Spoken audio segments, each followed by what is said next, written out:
XconMedia. Welcome to XconMedia. Appreciate you tapping in, collaborating with From Setbacks to Success, man. What's going on with you? I see y'all got y'all a win. Yeah, we got us a win. We got us a win. So, this is the weekend, still nothing to really celebrate. We just, got it back even 2-2. Monday night's game tomorrow, man. We need to get up 3-2 on these guys, man, so we can close them on out. But man, I trying to decide to change it up a little bit today, man. Gone with the, my ATL. Yes, sir. Man, I see you over there looking so fresh and so clean. Yeah, man. Yeah. That 404 for sure. I'm on that original area code. I go way back in the A. Yeah. My babies, yes, sir. Crawford Long babies, and the Grady babies. What's up, y'all? What's happening, y'all? Yeah, 2 of my kids were born at Crawford Long. So really? Okay, yeah. So so definitely, man, representing the A today, but for sure. Yeah, but we got a good one today, man. We on this trucking stuff, man, and these new developments taking place. Okay. I was on watching I'm following the tracking the stock, looking at a lot. Came across this episode talking about the driverless trucks. And it was a focus on the leading company in the industry, a company called Aurora Innovation.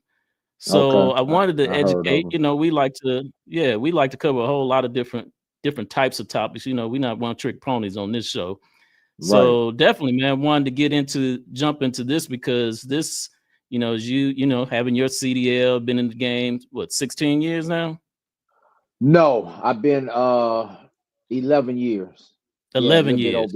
Yeah. Yeah, and I've had my CDL for 3 years, a little over 3 years now. So hazmat tank. Yeah, man. But this one hit hard, man, because they are on the roads, man. They got a real serious, legit, business plan and strategy, man, to come into this market, man. And I'm not saying they're just going to take over, but they're real players in the industry, man. I think all CDL holders need to take note and pay attention to see what's going on. Yeah, absolutely. Pay attention to for sure. Yeah. So we're gonna start off, man, by running a little clip about the company itself. And we just take it from there. But let's go straight to the clips here. Thanks.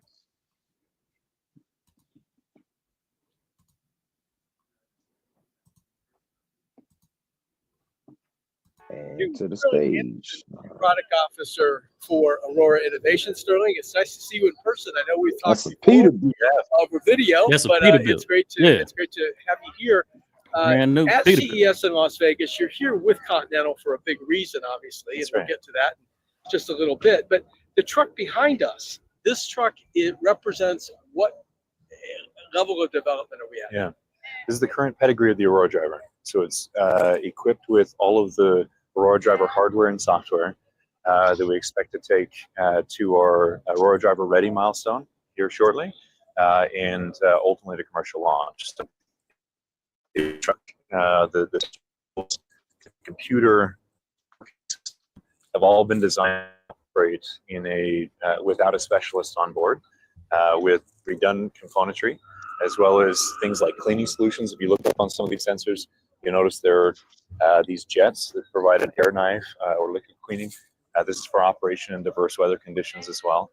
So the Aurora Driver element of this has been designed to support commercial launch.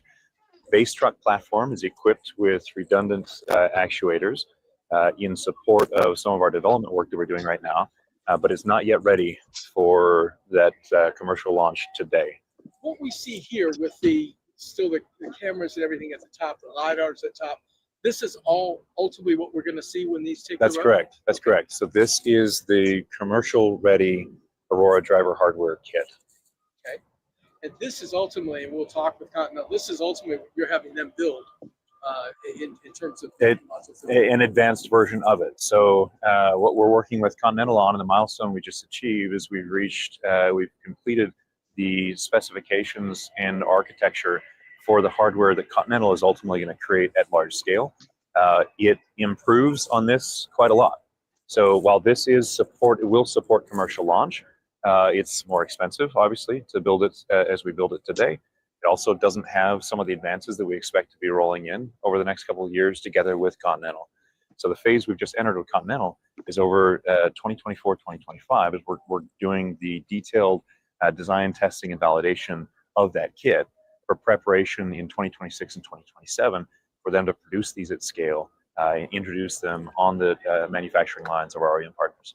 And just to be clear, when they produce those modules, those Aurora driver hardware kits, they will then be installed on, or would that be a retrofit? Correct. They're installed on production lines.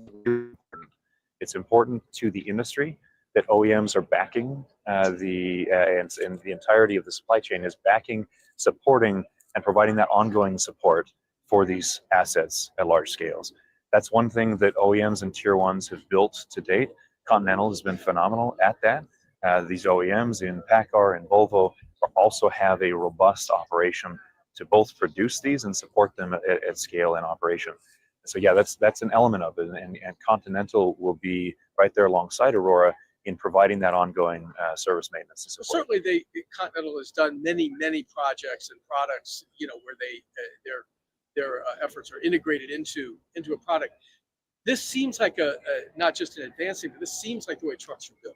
Yeah, this is how that's right. This is how a that's truck exactly or a right. car is actually assembled. You make the automotive grade product, and then you integrate it onto a production line. Maybe it's a spur, maybe it's a main line, but that's right. It's done that way. Yeah. Let's talk a little bit about what we see here. If we could just walk around the truck, maybe just a little bit, you can point out some stuff to us. Yeah. So what you see are some of these near-range pods give you visibility right around the truck. That's important, obviously, for a variety of reasons. The pods are placed in locations where they get visibility to what we need to see.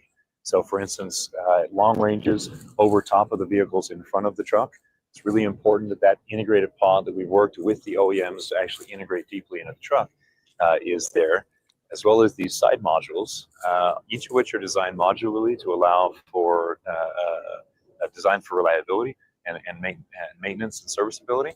So one can swap those out if needed. But it's really important where they're positioned. So effectively what you're seeing here is 14 cameras, 3 of our proprietary first light LiDARs to see a very long range, instantaneous Doppler, and interference immunity. 2 mid-range LiDAR, which you see here in blue, and then 3 of these short-range LiDAR for seeing right around the truck. 5 radar, imaging radar are located around the truck, and then inside the truck, you'll see our proprietary computer networking system, all designed, as I said, for commercial launch. One of the things that trucks have a real issue with, all trucks, is damageability. When they go into a dock or they go wherever they're going to go. Now, I realize that this is a hub-to-hub operation, principally, and that's how you'll do it. But I see a lot of things that, for lack of a better word, kind of stick out. Are you concerned about that in terms of damageability when you actually get on the road? It's a good question. That was important for purposes of visibility. So you'll notice it's not an accident that this gets at least as good of view along the sides and behind the truck as your side view mirrors do for a human driver. It's important that you have that visibility. And so from that perspective, the prominence of some of these sensors were required to get that kind of visibility. As it relates to service and maintenance of these trucks, you mentioned hub-to-hub. That is how we're initially launching, but we're going to be, in relatively short order, beginning our endpoint operations as well. So we'll be, when these trucks in particular are owned by private fleets, by carriers, they'll be operating them without having to stop at Aurora terminals at all. And so we do expect that, some need for kind of serviceability on site, and that's what they've been designed for. So in the event that any of these were damaged for any of a variety of reasons, they've been designed so they can quickly be swapped out, quickly recalibrated, and quickly back on the road. We recognize that uptime for these trucks is not only has to be on par with, we believe it can be much better than human-driven variants, right? And the reason for that is obviously the driver availability is much higher, unconstrained by hours of service or other constraints that require them to get home. Well, and you do pick up the advantage of not having to deal with HOS or hours of service. Right. But if the vehicle was down for servicing or whatever, but you're suggesting that most of these are pretty easily swapped. And that's right. Now does any of this sort of break away, or is it all pretty much, Nope, they're not breakaway. We certainly don't want them breaking away inadvertently on the road. Sure. But they are a relatively quick swap. Okay. And that's a part of the consideration is actually for manufacturability as well, because when you can bring them in as a module from, for instance, Continental, and have an assembly line with a takt time of 4 minutes, you got to get that thing on, connected, and ready to go quickly. That the design elements that support that also support rapid interchangeability in the field. You've talked about 2024 as a commercial launch. I think I've heard 20 trucks. Is that accurate? Yeah, it's about 20 trucks. We're going to start deliberately small. Okay. Yeah. And what about, a couple of years ago, there was a lot made of the Pilot, the Too Simple, which is now not in the market, in the U.S. market anyway, did its pilot run of 80 miles. How will you start, or have you already started with, sort of driverless testing? I mean, have you actually done that? Yes, we've tested these regularly. No press releases. No press releases. We've tested them without any human on board on test tracks. It speeds up to highway speed, then down to 0. That's an important part of our development. One of the things that's really important to us, and we've said this for 7 years now since we started the company, is we practice as we'll play, and we are not interested in the flashy demos that ultimately are less meaningful for the industry or for the product. When we launch, we're launching for real. No chase cars, no lead cars, no escorts. The kind of things that you've seen in the industry to date have been, as far as I can tell, demonstrations, R&D demonstrations. We can talk about the responsibility or not of doing them that way. But to your question, yes, these have driven without humans on board, but we do it in controlled environments, and we do it as part of our rhythm of preparation. But you're right, no press releases about those. Okay, I didn't think so. I didn't think I missed it. No, you didn't. As far as the safety case that you were talking about, I mean, you're feature complete. We know that, both hardware and software. Is that correct? That's right. Both. All right. So the safety case that is just validating what you've got and continuing to validate. Exactly right. Is that right? Yep, that's right. So it's the collection of a combination of empirical and analytical data that support our safety case, which I'm sure you've seen, the safety case framework that we publish publicly, and all of the claims and required evidence to confirm that this is appropriately sufficiently safe for public. Okay. It's a lot to take in right now. Yeah, that was a lot to take in. To take in. And so, but basically, just to kind of summarize a few things, this is scheduled, he said 2024. So this video is a little old, was when they were projecting the initial rollout. It actually happened this year, 2025. And so, and then they also said that 2026, 2027 is when they're planning on a full launch. So that means, real trucks being produced in that, again, another point being made here, where they're going to actually, these are not going to be retrofitted. It's not like, aftermarket stuff, that you're going to put on. This is going to be put on the assembly lines of these trucks. So you saw Continental being one of the companies that was referenced here, in addition to Aurora. And then you saw the Peterbilt, which is PACCAR.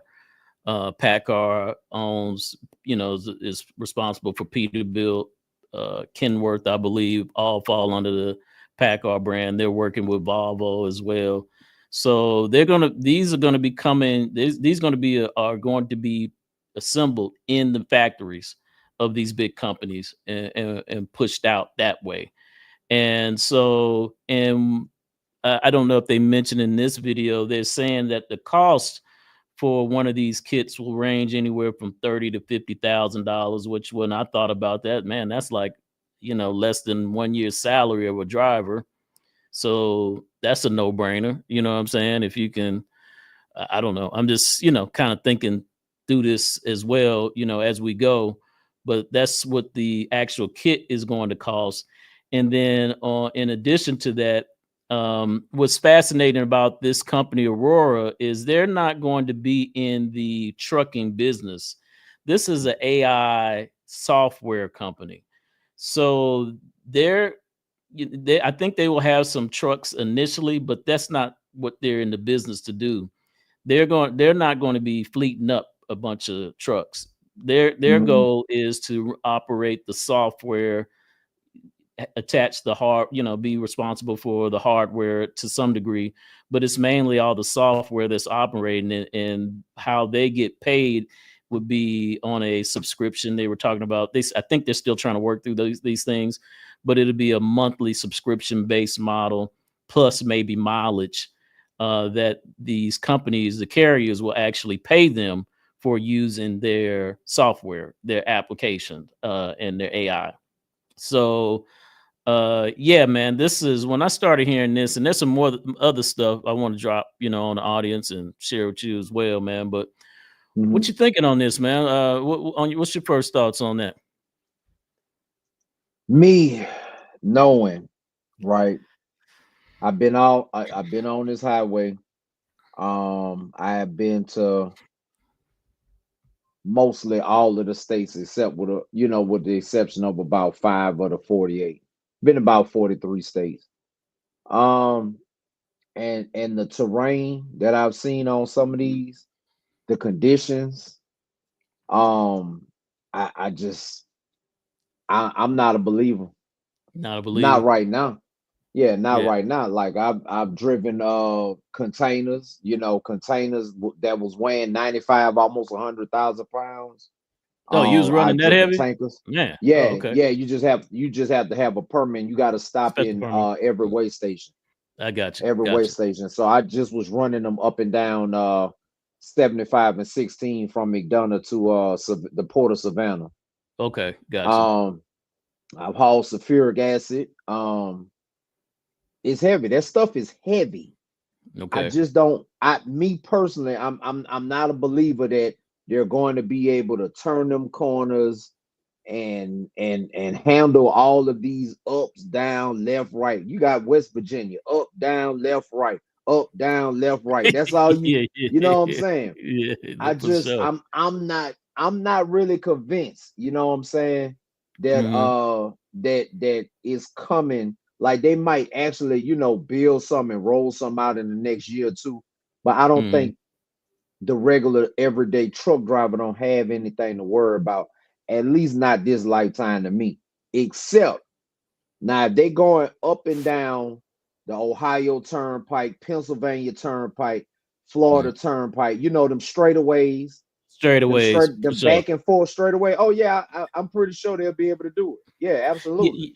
Yeah, that's my thought. Those are the layups in my opinion, because if they get some, because they're saying right now these are going to be terminal to terminal type deliveries. This is not, dropping a load in the middle downtown ATL in them tight spots, backing up, having to get somebody out there to spot you, to get in.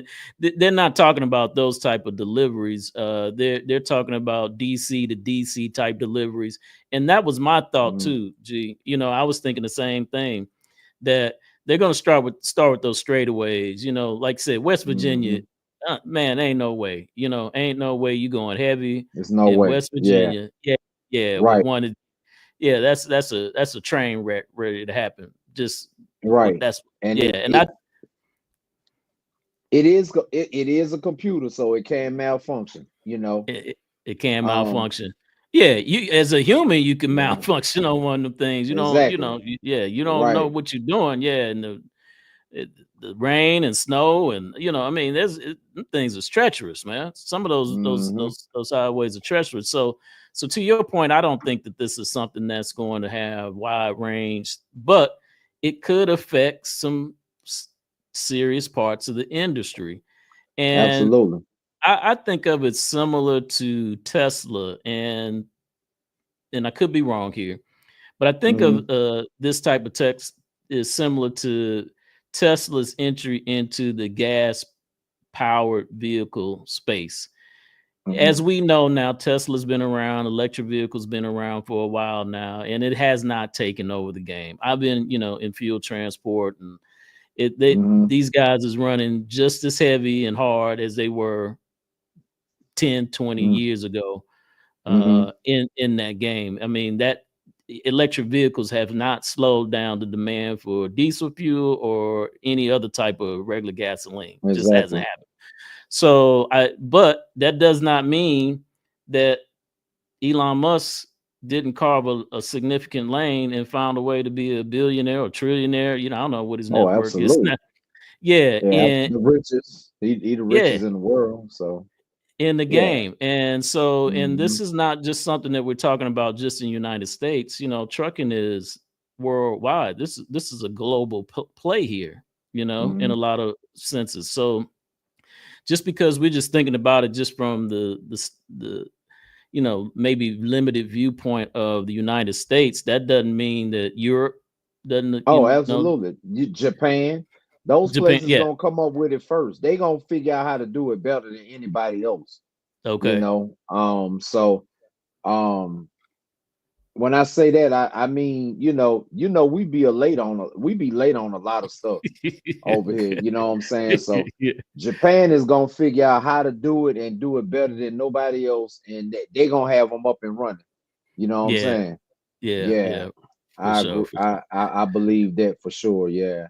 Okay, so let me jump into real quick. There's another guy. I reached out to him and I wanted to try to get him on tonight's show, but he wasn't able. I didn't hear back from him. But it's a young guy, man. He's a trucker. I don't know how old he is, but he seems maybe he could be in his 20s or something. New to the trucking game, but he is investing as a new trucker into Aurora Innovation, and I want you to hear his thoughts about this. Okay. Let's see what we got here. Where's my man? There we go. Guys, welcome back to Trucking to the Industry. And we're here today so I can explain to you guys what I did yesterday. So yesterday, I bought 1,000 shares of Aurora Innovation at $5.97, which I believe is a great price that I wanted to purchase this particular stock. And definitely profits will be coming in the near future. So just want to show you guys, give you guys an update on what I did. Now the screen is backwards. You got to look close. There you go. Got a little close up right there. Yeah. So there's our proof. And the date was on the 14th. So there you have it. Different type of trucking, guys. That's what I'm into. Peace out. So okay. Yeah, so the young man got, real high conviction that, this is gonna be a future play. And he dropped near six stacks. And that's not the only thing he's doing. He's doing like options calls, long options calls. They have to be long because these are not like day trades, I don't think right now, because they're saying that they're not going to be generating money as of yet. But the stock market is different, man. People start investing in something hard and heavy. They'll start dropping billions of dollars into a company like this, investing in it, and you'll start seeing those numbers go way up just even before they start making money, just on the idea that these companies are going to start just making on money. The idea. Yep. On the idea, so they can have get in where they can fit in, on the cheap, you know what I'm saying, on the ground floor, as they used to say. So I want to share with you a little bit another screen, man. I hope the trucking. I hope they come because I'm ready to get out the trucking game anyway. I don't care. So please, by all means, put them things on the road. Put them on the road. Hurry up. Yeah. All right. So this is another screen, man, just to give you an idea to everybody what Aurora Innovation has done, actually performed over. This is a 1 year period. If you can, can you see that? Is that showing up on the screen? I can see it. Okay. It's at $5.46 right now. Yeah, so it's at $5.46. So over the past year, it's up 121%. It started in June of last year, around this time, June 17th. It was trading at $2.46 a share, and then it ran. July ran to 4, 5, 6.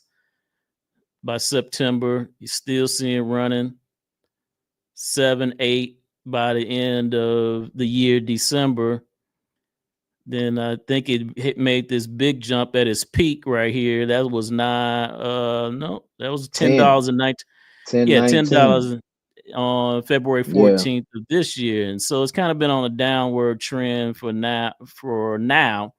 But I absolutely do see this as the type of company that it's still early in the game. They ain't even started really doing any business. Yeah. So even though it went up and came down, it's still in the past year, it's still 121.95% growth. Yeah, in the past year, even though it then went up and came down. Yeah, so if you jumped in last year around this time, I mean, 246 to 5, that's close to a double up right there. And if you were trading options on this thing and you were playing this all the way up, you were making all the way up money all the way up to February, pretty much.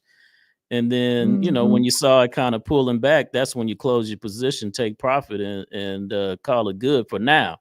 But this is going to run, in my opinion. I don't see, unless they have something just horrible to happen, some type of, 10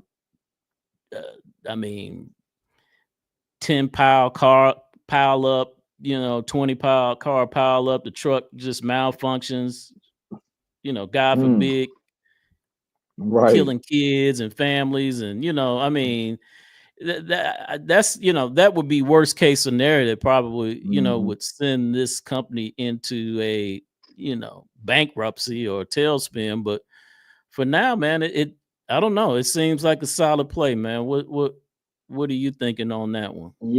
I mean, it's kind of like what happened? It's kind of like it's kind of like self checkout. You know what I'm saying? Right. Yeah. That's all it is. It's self checkout at the grocery store. I mean, sometimes it malfunctions, and for the most part, is making money. Even in the warehouse that I work at, it's computerized forklifts loading the trucks up. Is it? And I swear, yes. Oh, the robots in your yes. It's about 1,000 on them. They bought all them people out. They bought them all out, and they got the robots now. And when you say all out, how many people you think used to be in there before? I would say 80 to 85% of the people that was there are gone now. They're gone. Wow. And they got the robots doing most of the work. Yeah, man. My thought, man, because I don't know. I know that this guy, interestingly enough, on that interview, the one that was interviewing him and ask him all the questions, he actually has a show, and I believe his fundamental belief is he doesn't like the tech. He doesn't like the idea of he doesn't necessarily he does not like the technology. He just doesn't like the impact that it's going to cause. Putting drivers out of work. These guys, and you kind of know this, and that was a thing, I had to kind of come to grips with myself because when I first got out there driving, I enjoyed being out there on the road. It was fun. It was adventurous. It was fun. It used to be fun. It used to be a lot of fun. Actually, after a while, man, taking showers in them truck stops and all the same old food, Subway, McGarbage. They charging you all the markups on prices. Thing. Yeah, $10 for a little cup of fruit. I mean, they just marking up everything on the truck. Have you been on the East Coast though? I actually went viral in Connecticut because I talked about. I made a TikTok video about the prices in Connecticut at a McDonald's truck stop, and when I tell you, them folks found me. Connecticut radio stations. At first, I thought it was some spam. Some spam. But them Connecticut radio stations found me because they wanted to talk about it. So I was on the radio in a couple of places up there last year. Okay. It's crazy. Yeah. Yeah, it's real, man. Yeah, because you're forced to try to, figure out how you can do that reset in a Walmart parking lot or something, So you don't get hit like that. So for me, my point being is that over the road got old for me, but interestingly enough, there are guys out there that they would not do a home everyday trucking job. They want to be out there. They want to be out there for 2 weeks, 3 weeks, 4 weeks. I know some guys like, yeah, man. I got a cousin that he stay out there for months. Months. I got a couple of cousins like that actually. Like they be gone. Man, them jokers be gone. It might be 4 months before they get home. I'm like, if you show me some money of that magnitude, I'll go too. But my number high. My number high. They got to really hit a high number to get me back down there on that road. Now, you can make me like it. I like it now. But it gonna cost you for me to like it. It's gonna cost you for sure. Yeah, I feel the same way. There is a number. I do have a number. There's a number. Yeah. It ain't really like that number that most of these dudes do it for, man. But I got a number for sure, man. I'm talking about I'll be out my neck. You can call me JT Super Trucker. Because I'll be out there. Give me a truck that do 85 up under the hood. Yeah. Oh boy, you ain't never seen money getting on the magnitude like that. Yeah. Right. I run like a madman. Yeah, for the right money though. For the right money though. Sure. Yeah. Okay, so that's what's up. So yeah, man. So that was a little bit, but let me give a shout out, man. The young man's name is Darian Bamaj, man. I'm gonna go ahead and put his channel up, man. Go on and support his channel. I want to get him on here. Can you see that? Yeah. And so all he's talking about is well, he talks a lot about his faith in God. He talks about being a new truck driver, and he talks about all he's been doing, seems like since he's been in the game, is invested in Aurora Innovation. So that's his big play right now, it looks like. And he's going all in. And for the young man, I hope that he wins, man. I hope that he wins. I hope this pays off and pays off big, man. And he fool around, get some M's out of all of this at some point. So yeah, that's his channel, man. Go support him on that. Darian Bamaj at Trucking Into Industry. You can find him. Yeah. So but yeah, bro, that's part of what I got going on here. And just to bring it all the way home with Aurora, just for everybody watching, this is a spinoff. Aurora was actually a division in Uber. You might have saw in one of those videos, one of the trailers said Uber Freight on it. Well, Uber started, in addition to all the things that they're doing in, driverless, autos. They had a division in Uber that was working on driverless semi trucks, and they were spending a lot of money. They said and this is expensive, like I said, they're just burning money right now. They're not making money, but they're burning to try to get the technology available. And their sell is that this is going to be, it's going to be cheaper to run these trucks without the drivers because they can run longer. They don't have to do 10-hour resets. They don't have to do 34-hour resets. You can run these trucks, you know, pretty much as long as they're operable around the clock. Yeah. And so that's one of the things they're saying, that they will be more fuel efficient because they're not, like you said, you know, hitting that 85 miles per hour. I mean, not most of these trucks for these companies are governed anyway. So I don't know how they feel like they're going to save that much fuel. But anyway, that's what they're saying. But I do get it, man. If you're not paying someone 85, what we call about company drivers making what, 70, 80, 90, maybe a year with these companies out here now. What you think? Man, I say probably between 70 and 80 or something like 70, that. 70 and 80. 70 and 80, yeah. What are they paying? Like, was it 50? Is it around 50 cents a mile now? Or some of them anywhere from 50 to 65 cents a mile. Okay. Yeah. Yes. So something like that. That's a regular job. Yeah. My job in a year was at 90 over 91, and that's coming home every day. So there's nowhere in the world I'm gonna go out there on the road for that. You know what I'm saying?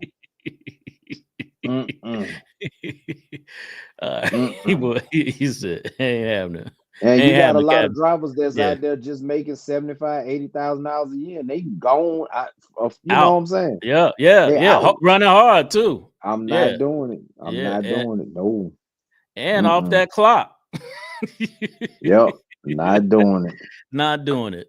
But and I'll tell you another thing that they're not taking into account with these driverless trucks. Now you have a factor of you're gonna have the criminal element. You know what I'm saying? Now, some of these truck drivers be getting jacked. You know what I'm saying?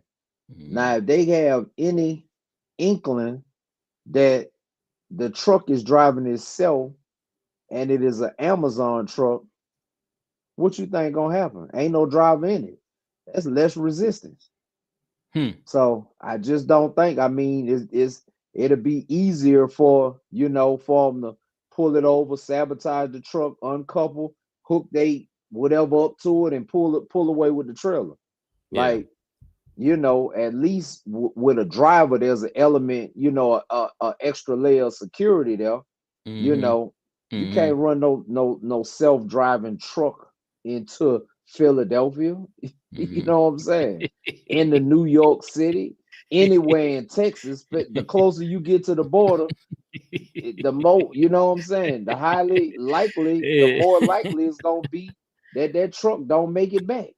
Leave it to you, G. That's what's I look at it from every standpoint. I look at it from the standpoints that nobody looking at it. Yeah. And because that is a factor. That is a factor. Yeah. Oh, yeah. Wild West. Yeah. So I mean, there's it's not going to be easy, but for sure, and it is a bet. Especially if you're investing, in these companies, it is a bet to a degree. But I think, again, my personal belief is, directionally is correct. I do believe, given my age and the things, the technology and the advancements we have seen in our era, I've seen, Google.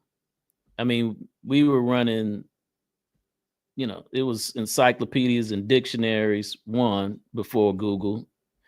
You had to go look it up. Now it's Google it. Before Google, now Google is being phased out with other artificial intelligence. Yeah, I don't Google anything anymore. That's right. Yeah, so that's in transition right now. But we've seen that whole, from people my age, we've seen the whole, because we were doing, the TomToms for the GPS, or even before then, you had to pull out a map and read it.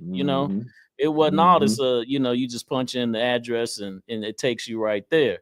So we saw, I've seen Google, I've seen Netflix, you know, that before then was Blockbuster, then Redbox, and, you know, whatever you want to throw in the middle of there, you know, the Blu-rays. But I mean, we've seen Netflix, seen Amazon, you know, I've seen all these companies, you know, come in, dominate. But here's the kicker. And I think this is a thing for a lot of people to think about. You know, we've seen them. We've been consumers of these, you know, because I got Amazon Prime and everything, Netflix. But the question is, when these things were happening, were we thinking as investors that we were going to actually invest in these companies and be a part of what we knew was going to be the next thing? We saw it in real time. And I think that is the thing that we have to start thinking about is when we see things like ChatGPT. It's not public right now, but it is going to go public at some point. It's going to be a huge run up when it goes, but when it pulls back, that's time to start putting some money in the ChatGPT, because as it is right now, it is going to be the standard, and it's only going to get better.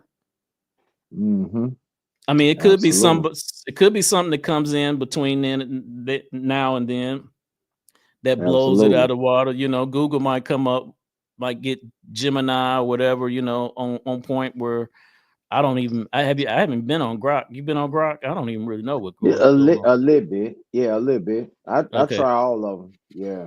Yeah, DeepSeek is not there. I mean, but I like it for certain reason, and it's free. I mean, I like it.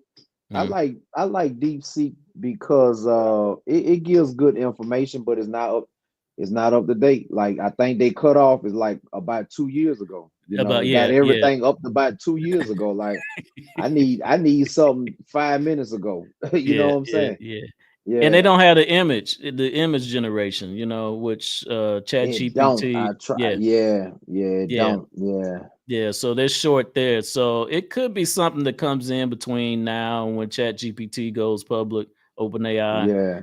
And so, you know, that, but Facebook, you know, is another one, man. We saw many of us, you know, not again, it was MySpace before Facebook, you know.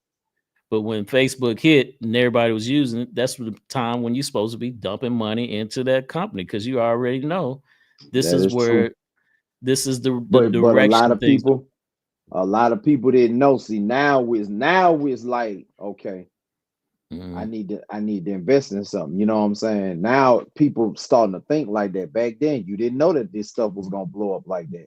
Who knew that Bitcoin was gonna get to where it was at? That's if you would have invested in Bitcoin when it was what? Wasn't it $2, $3 or something like that? $100. I mean, that wasn't that long. That was 10, 11, 12. Yeah, maybe 12, 13 years ago. Yeah. So it wasn't that long ago. This stuff when it's on the way up. You got to catch it early. You got to have some patience and understand this is a long play, 5-10 year play, but you are catching it on the ground floor, and you already know, because we have the evidence that's shown us that these new technologies is, you know, it's not about the old stuff that's getting ready to phase out. Like someone was trying to tell me the other day, I should start investing in Kohl's, like the department store. And I'm like, no, because it's cheap now. But then, if you look at this stock, you look at this stock chart, it's just been a steady downward fall, because that's just letting you know it ain't rocking like that, you know, and that's not the direction that things are going. It's not going into the direction of Kohl's, you know, and things of that nature. It's a wrap for them for the most part.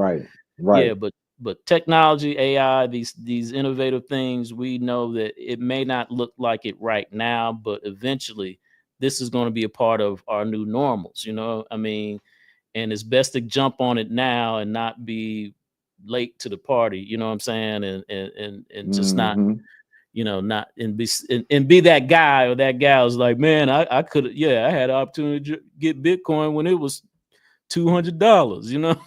Right. And this thing's $110,000 of Bitcoin right now, still going up, you know? Right. So those days got to be old, man. And we just got to, you know, get in and start understanding where opportunities are, man, and get in on the ground floor. Get in early. Get in right now. For sure. But Yes, yeah, bro, sir. that's what I got. I got another little clip, man. I don't want to. This one Run it. is, are you familiar with Robert Smith? No. This is the richest black man in America right now. Oh yeah, let me see. Let me see what it looked like then. Yeah, I'm shooting. Let me see what I'm shooting for right here. The and gold then, standard. Yeah. Right. And he's having an interview with Tony Robbins, excuse me. Tony is a motivational speaker, been around a long time. But okay. Let's hear what they're talking about when they come to this driverless truck game. Okay.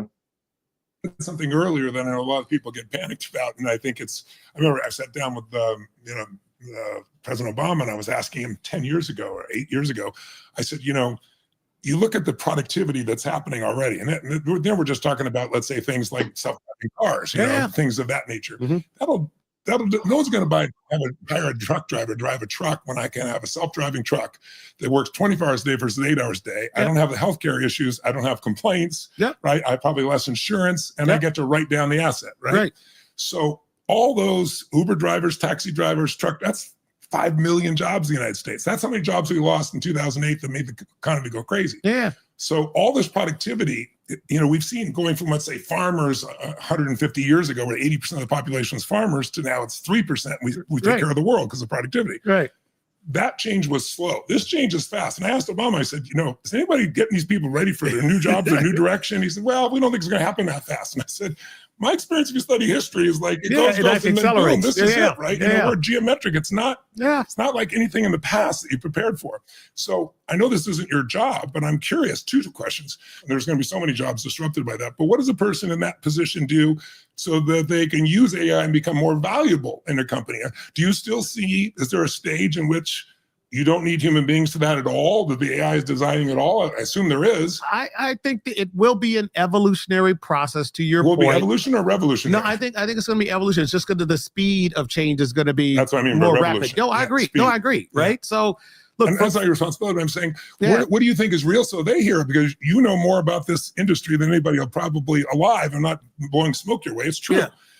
What would somebody in that position do? And then what do owners think about in that area? So there's layers. Okay. The first layer, let's start here. There are 1 billion knowledge workers out there, which developers are. Now, had we sat 4 years ago, and we sat in these tables, you said, Robert, what's your biggest problem? I said, my biggest problem is we have 5 million open recs in software development jobs around the world.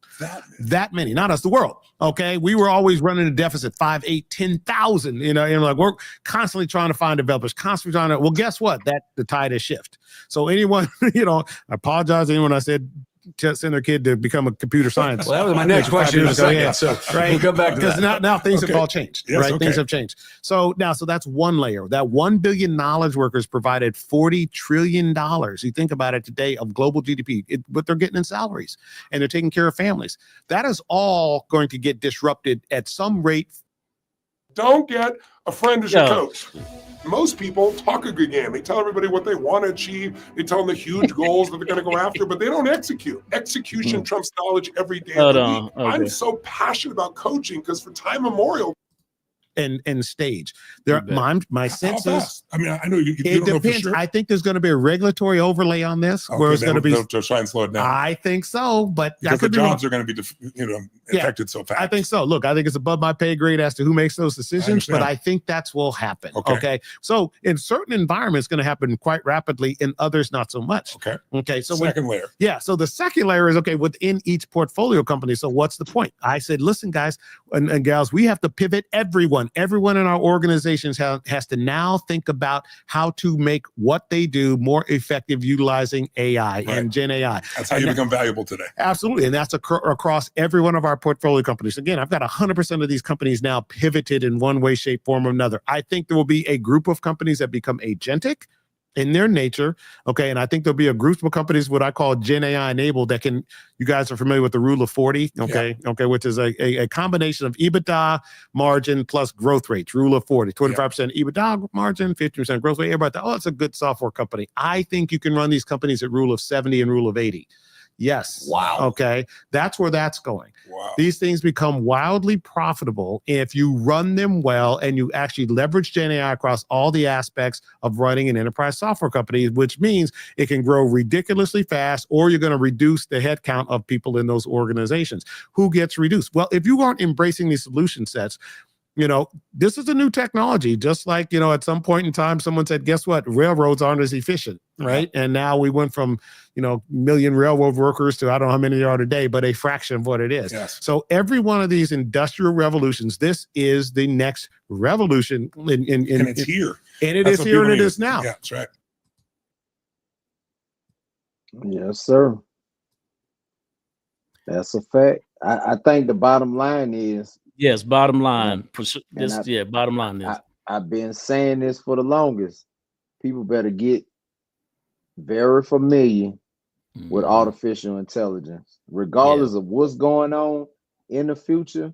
If you don't know about artificial intelligence, you're gonna be scrambling out here for a job. That's right. That's right. Yeah. And the other part to that, and I know some of that was high level, and again, but you got to be able to listen to these types of conversations, because this is the top 1%. These are the type of conversations they're having, and the type of conversations, because he said these companies, he said it in kind of corporate speak, but basically he was saying these companies are going to become wildly more profitable because they're going to become more efficient. And essentially he's saying part of that efficiency is it's going to take less people to do these jobs. And so and you think for 1 second these folks ain't gonna go for that? Oh, we got to keep people employed, man, so the unemployment rate don't go up. Boy, these owners ain't been caring about, and they not gonna start caring about the regular people. They feel like their only job is to make sure that they make more money. And if that's going the route of AI, then that's what they gonna do. I promise you. That's what's going to happen, man. And this is the people who, they put the money in the legislators' pockets, who make the laws, who generate the laws that are going to be in their corporations' favor. And it is, you could say, man, but it is what it is. It's the game, and you either adapt or you die. You know what I'm saying? So you're going to have to people are going to have to understand that you can't just be comfortable with the things that you're comfortable with. You're going to have to get comfortable being uncomfortable, doing things and it's okay, because we all eventually have to adapt. I mean, there was a time and age when, we were turning the channel with a knob, you know what I mean? Like, and with pliers or a butter knife. When the knob fell off, you used to have to stick a little butter knife in between in the little white plastic thing and turn it like that. You have to adapt. You gotta adapt. I mean, and you will, and it's okay. And it happens, and it's just go with the flow. It's because it's going to flow. It's going to force you to. They're going to force all of our hands eventually. I mean, it's like not having a cell phone out here right now. Like, how would you, how do you move and operate? There ain't no more pay phones, you know what I mean? It ain't no, them days is done. I mean, you just gotta adapt. You gotta make the adjustment that things have changed, and this is the new normal. You went from pages to Blackberries to flip phones, all the way to what we got now. Change. What we got now, change. Yeah. And it's and it's just part of the process. But this is I think this is it. And again, they're hopefully, again, not investment advice. Take a look at Aurora. Take a look. There's the other company, and I didn't highlight them, was Continental, that they mentioned. They're the partners. They're the ones they're basically making these kits, as I understand it, for Aurora. And so they're a company based out of Germany, and they're trading at right now $8.78 a share, and they've been on the move. So, it's like, okay, so Somebody gonna hit that home run first. Yeah. So it's kind of gonna hit it first. Yeah. It's kind of like if you can't beat them, join them. I mean, I know that everybody say KD was, kind of, he in OKC, they had. He could have stayed in OKC, but he wanted a ring. So he wanted a ring, and that's just what he had to do it. He wasn't built for, and he, again, there's the conversation about him and Russ. Russ wasn't the guy to get him there either. But anyway, I digress. We won't go to that conversation. But at the end of the day, he had kind of like, if I can't beat him, I'm just going to join him, and he got him two chips with them boys. So he did. So and he ain't sitting around, losing no sleep. I don't think too much about it. So anyway, that's what I got for today, brother. Cool. All right, man. Well, that's it. Make sure y'all like, comment, and subscribe, and check us out Thursday night, 8 p.m. Eastern. That's when we'll be back at it. That's right. Appreciate y'all for tapping in. Thank you for tuning into XconMedia. Go right ahead and subscribe to the channel. Hurry up!